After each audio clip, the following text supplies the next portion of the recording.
Hello दोस्तों, आप सभी का स्वागत है लर्न विद विजय के ऑनलाइन प्लेटफॉर्म पर। आज हम यूपी पीएससी द्वारा जीडीसी असिस्टेंट प्रोफेसर जो वैकेंसी आ रखी है, उसके बारे में डिस्कस करेंगे। इस वैकेंसी के फॉर्म हैं, वो भरना चालू हो गए हैं और इसके एग्ज़ाम है लगभग जनवरी या उससे पहले भी हो सकते हैं, लगभग जनवरी महीना के आस-पास बता रहे हैं कि तब हो सकते हैं। तो इस भर्ती के बारे में जानेंगे, कौन इसको इसमें फॉर्म भर सकते हैं और इसकी क्या प्रक्रिया है और क्या सिलेबस है और क्या इसका पैटर्न है। तो जानेंगे। तो यूपीपीएससी अर्थात Uttar Pradesh public service commission द्वारा असिस्टेंट प्रोफेसर की जीडीसी की वैकेंसी आ चुकी है और उसमें हमारा सब्जेक्ट जियोग्राफी है, तो जियोग्राफी में भी पोस्ट वगैरह आ चुकी है। तो यूपीपीएससी में असिस्टेंट प्रोफेसर की 2 तरह की भर्ती आती है, एक तो जीडीसी असिस्टेंट प्रोफेसर और एक एडेड जो कॉलेज होते हैं, जिनमें सरकार मदद देती है। वैसे वाले कॉलेज यानी प्राइवेट होते हैं बट उन्हें मदद देती है, उनका भी जो पे स्ट्रक्चर होता है, वो वैसा ही होता है। तो वो भी वैकेंसी आती है, उसके वाले का अभी रिज़ल्ट आया हुआ है और उसके अभी इंटरव्यू है सितंबर के लास्ट में होने वाले हैं। तो एग्ज़ाम फॉर्म्स आउट हो चुके हैं और जो भरना है 4 सितंबर से इसके फॉर्म हैं, वो चालू हो गए हैं। साथ ही जो एप्लीकेशन की लास्ट डेट है फॉर्म भरने की, वो 6 अक्टूबर है, तो जल्दी से जल्दी जिन्होंने फॉर्म नहीं भरा है, वो इसको भर दें। और जो इसका एग्ज़ाम है, अभी देखो अक्टूबर तक तो फॉर्म भरे जा रहे हैं, तो या तो जनवरी में होगा, मे भी दिसंबर में भी करवा दे, ये तो मतलब पॉसिबिलिटी थोड़ी कम लग रही, पर करवाने में तो कर सकती है, वो स्वतंत्र है संस्थान, कभी भी करवा सकती है। तो ये अक्टूबर तक फॉर्म भरे जाएँगे, ये आपको भरने हैं। अब जियोग्राफी में कितनी पोस्ट है? 46 पोस्ट है, उसमें से 50% केवल और केवल किसकी है? जो 23 पोस्ट है वो अनरिजर्व्ड की है और 4 पोस्ट है ईडब्ल्यूएस की है, एससी की 8 है, एसटी की कोई पोस्ट नहीं है और ओबीसी की 11 पोस्ट है। तो ये जो पोस्ट है फिजिकली हैंडीकैप्ड की, इसमें जो हॉरिजॉन्टल रिजर्वेशन है 1 पोस्ट है और वुमेन के लिए इसमें 9 पोस्ट का 9 पोस्ट है वो रिज़र्व है। तो ये जो पोस्ट है टोटल, इसमें से जो फॉर्म भरना है, जैसे जियोग्राफी में हम फॉर्म भर रहे हैं, तो मास्टर्स डिग्री की आपके पास डिग्री होनी चाहिए, तभी आप भर पाएँगे। यानी मास्टर आप पास आउट होने चाहिए, मतलब एमए फाइनल ईयर आपका कंप्लीट होना चाहिए, आपके पास मार्कशीट या डिग्री जो भी है, तो मतलब आप पास हो जाने चाहिए। साथ ही साथ आपका नेट का एग्ज़ाम है, नेशनल एलिजिबिलिटी टेस्ट है, वो आपका क्लियर हो जाना चाहिए जियोग्राफी में, तभी आप फॉर्म भर पाएँगे। दूसरे सब्जेक्ट में भर रहे हो, तो उसी में मास्टर डिग्री और साथ में नेट होना चाहिए और जियोग्राफी में मास्टर डिग्री और साथ ही साथ नेट होना चाहिए। इसके लिए जो एज लिमिट है वो 21 ईयर है, वो मिनिमम है, यानी आप 21 साल के मिनिमम होने चाहिए। वो भी जुलाई 1 2025, जैसे आरपीसी असिस्टेंट प्रोफेसर में भी जुलाई 1 2025 को कितने होने चाहिए? 21 ईयर की। मैक्सिमम एज है वो 40 ईयर है। तो आप 21 ईयर मिनिमम होने चाहिए और 40 तक आपकी 40 से कम है एज, तो आप भर सकते हो। कुछ एज रिलैक्सेशन है, वो कैटेगरी वाइज़, वो आप जिनको चाहिए वो फॉर्म अपने हिसाब से देख लें। जनरली मैक्सिमम लोग 99% इसी के अंदर ही आएँगे, जो तैयारी कर रहे हैं। बाकी वाले जो 1% है वो अपने हिसाब से उसको नोटिफ़िकेशन को पूरा देख ले, कितनी छूट है, तो वो आपको मिल जाएगा। अब इसका जो पैटर्न है, ये 3 फेज़ में होने वाला है। पहला होगा प्री एग्ज़ाम होगा, जो सिर्फ़ और सिर्फ़ क्वालीफाइंग होगा।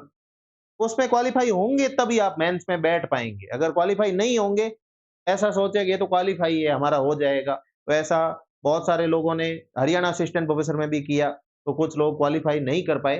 तो इसको कम नहीं आंकें, क्योंकि इसमें लिमिटेड सीट्स है। अब 46 सीट्स है और 15 गुना बुलाएँगे। कितने गुना बुलाएँगे? 15 गुना बुलाएँगे, 15 टाइम्स बुलाएँगे।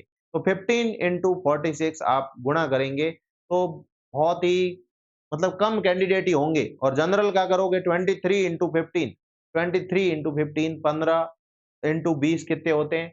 200 200 और 100 300, यानी कि 23 इंटू 15 हो जाएँगे। तो 300 और 15 तिये 45, 345, 345 है, वो हो जाएँगे। तो 345 टॉप में आएँगे, तभी आप इसके आगे के फेज़ के लिए क्वालीफाई कर पाएँगे।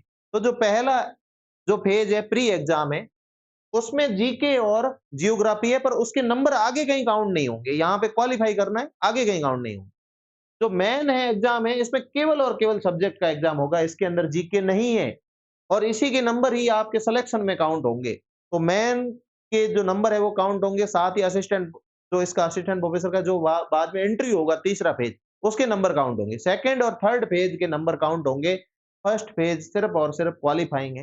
तो जिनको जीके नहीं आ रहा है कि हमको जीके नहीं आ रहा है, तो भी आप तैयारी कर सकते हो। किसी भी स्टेट के हो, आप तैयारी कर सकते हो। तो ये ऑब्जेक्टिव पेपर है, पहला प्री है। एक पेपर होगा और कितना होगा? 2 घंटे का होगा। 2 घंटे के अंदर 120 क्वेश्चंस करने हैं। 120 मिनट्स है आपके पास और 120 ही क्वेश्चंस है। तो 120 मिनट में 120 सवाल होंगे, करने होंगे। 90 क्वेश्चंस है वो सब्जेक्ट से आएंगे। सब्जेक्ट का जो सिलेबस है वो प्री और मेंस दोनों का एक है। तो अभी आप तैयारी करें तो मेंस के अकॉर्डिंग ही करनी है। ऐसा नहीं कि ऑब्जेक्टिव की मैं अभी सवाल कर लूं केवल और बाद में कर लूंगा थ्योरी, नहीं। साथ में करोगे क्योंकि उसके बाद ही जल्दी ही एग्जाम हो जाएगा। तो सब्जेक्टिव वे में आपको तैयारी करनी है और 90 क्वेश्चंस है वो जो आएंगे, 90 क्वेश्चन है वो सब्जेक्ट के आएंगे, 30 क्वेश्चन है वो जीके के आएंगे। जीके का अलग है सिलेबस, अभी हम डिस्कस करेंगे। 150 मार्क्स का ये पेपर होगा। कितना होगा? 150 मार्क्स का। 120 क्वेश्चन है और 150 मार्क्स का जो पेपर होगा। तो 120 क्वेश्चंस के सारे क्वेश्चंस है वो इक्वल मार्क्स के हैं और ये प्रथम चरण की परीक्षा है। इसमें उत्तीर्ण अभ्यर्थी ही लिखित परीक्षा दे सकेंगे। इसको पास करना है, 15 गुना इसके क्वालिफाई होंगे और फिर ये जो पेपर होगा, लिखित परीक्षा होगी मेंस की, वो अभी जैसे हरियाणा असिस्टेंट प्रोफेसर में लिखित का हुआ है, तो इसी तरीके की लिखित परीक्षा होगी और ये एक पेपर होगा। प्रश्नों की संख्या होगी 20, 3 घंटे का सवाल है। वहां 15 थे हरियाणा असिस्टेंट प्रोफेसर में, यहाँ सवाल कितने हैं? 20 है। ये थोड़ा-सा जो आईएएस में जो ऑप्शनल का जो पेपर होता है, वैसे पैटर्न पे थोड़ा-सा आधारित है। जो आईएएस के जीके के पेपर होते हैं, वैसे आधारित है। इसमें 20 सवाल है, 10 सवाल थोड़े छोटे हैं, 10 सवाल बड़े हैं। 10 सवाल थोड़े से छोटे हैं, लघु उत्तर वाले हैं, जो कि 8 नंबर के और 10 सवाल थोड़े से बड़े हैं, जो कि 12 मार्क्स के हैं। एक 8 मार्क्स के और एक 12 मार्क्स के, यानी उसका 1.5 गुना है दूसरे का वेटेज। जो 8 मार्क्स का जो सवाल है, 10 सवाल, वो है 125 मार्क्स के। कितने?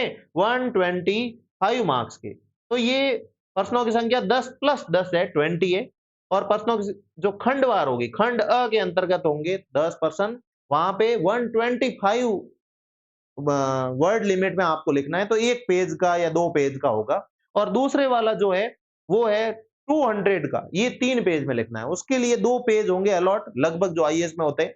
तो 2 पेज में ये लिखना है 8 मार्क्स का, 3 पेज में आपको लिखना है ये वाला।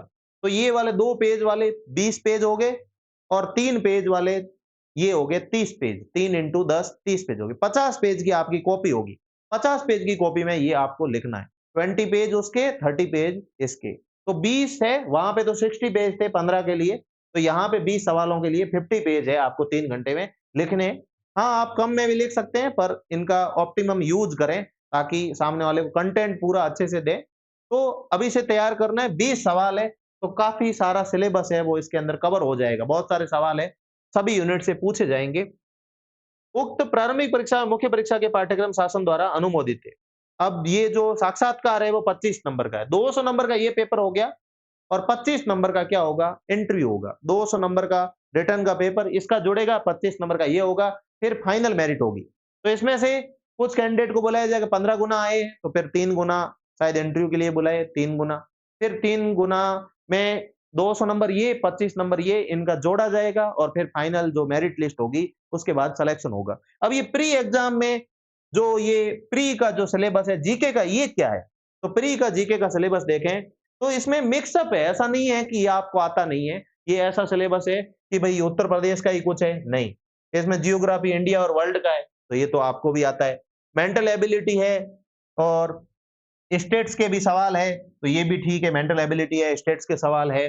जियोग्राफी इंडिया और वर्ल्ड की है, इंडियन पॉलिटी एंड इकोनॉमी है, भारत की अर्थव्यवस्था और भारत की राजनीतिक व्यवस्था है। तो जैसे भारत की राजनीतिक व्यवस्था में आप जो जनरल है वो आप पढ़ सकते हो, जो आईएएस प्री वगैरह के लिए पढ़ते हो वैसे वाला पढ़ सकते हो। हिस्ट्री ऑफ इंडिया है, इंक्लूडिंग इंडियन नेशनल मूवमेंट, तो ये भी काफी वाइड है। करंट इवेंट है नेशनल और इंटरनेशनल इंपॉर्टेंस की और जनरल साइंस की है। तो कैंडिडेट आज expected to have general awareness about the above topics with special reference to Uttar Pradesh. तो ये सारा है, इसमें भी कोई प्रोग्रेस यूपी की भी कोई विशेष है तो थोड़े कुछ यूपी के ही सवाल आएंगे। 30 सवाल है, 6 सेक्शन है, हम माने कि 5-5 सवाल सबसे आएंगे, तो हर सेक्शन में कोई जनरल साइंस का कोई डेवलपमेंट हुआ है तो उधर से आ जाएगा। कोई जियोग्राफी का कोई डेवलपमेंट है, पॉलिटी का है, तो ये हल्के-फुल्के जो सवाल है, करंट क्रोनोलॉजी वाले थोड़े से यूपी के ज़्यादा आ सकते हैं। करंट के 2-3 सवाल है यूपी के आ सकते हैं, तो ये आ सकते हैं। बाकी कोई इतना वो नहीं है कि इसी से सिलेक्शन होगा। 90 क्वेश्चन है जियोग्राफी के, अगर वो बहुत अच्छे से करते हैं, इनको थोड़ा-सा भी ठीक-ठाक कर लेते हैं, जनरल साइंस आप भी वैसा ही करोगे और यूपी वाला भी वैसा ही करेगा, तो बाहर के स्टेट के भी कोई इसमें वो प्रॉब्लम नहीं है।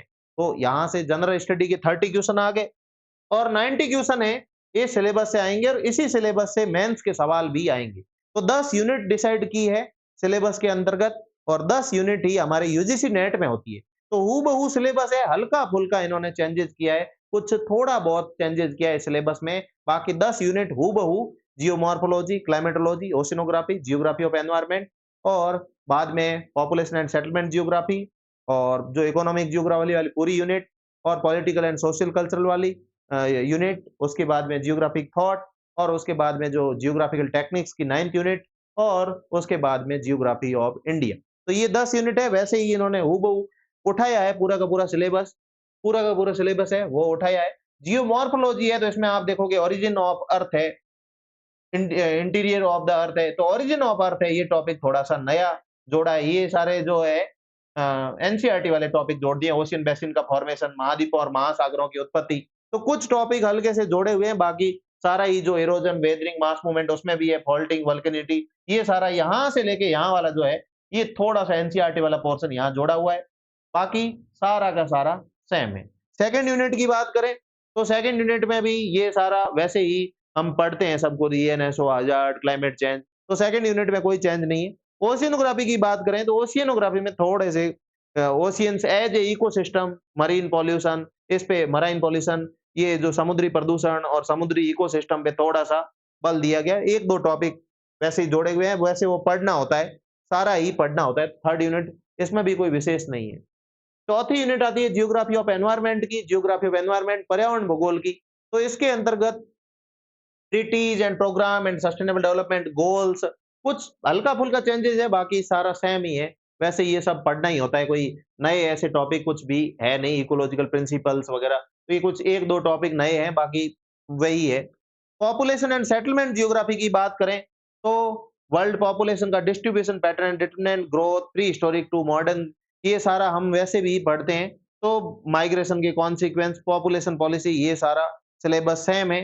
सेटलमेंट जियोग्राफी की बात करें तो रूरल सेटलमेंट पढ़ते हैं, अर्बन सेटलमेंट पढ़ते हैं, मेगा सिटी, सैटेलाइट टाउन, ये सारा सेम सिलेबस है। इसमें भी कोई यूजीसी नेट वाले में कोई इन्होंने चेंजेस नहीं किया है। 6th नंबर की जो यूनिट है, तो इकोनॉमिक जियोग्राफी वैसे ही दी है, एग्रीकल्चर जियोग्राफी ये भी वैसे ही दी है, इंडस्ट्रियल जियोग्राफी ये भी वैसे ही दी है, ट्रांसपोर्ट एंड ट्रेड ये भी वैसे ही दी है, रीजनल डेवलपमेंट है ये भी वैसे दी है, इसमें भी कोई चेंज नहीं। कल्चरल एंड सोशल जियोग्राफी है, तो इसमें भी हूबहू पूरी उठा दी है यूनिट, हूबहू उठा दी है। पॉलिटिकल जियोग्राफी की बात करें, तो इसमें भी same electoral geography, behaviour, same unit उठा दी है, जो यूजीसी नेट का सिलेबस है।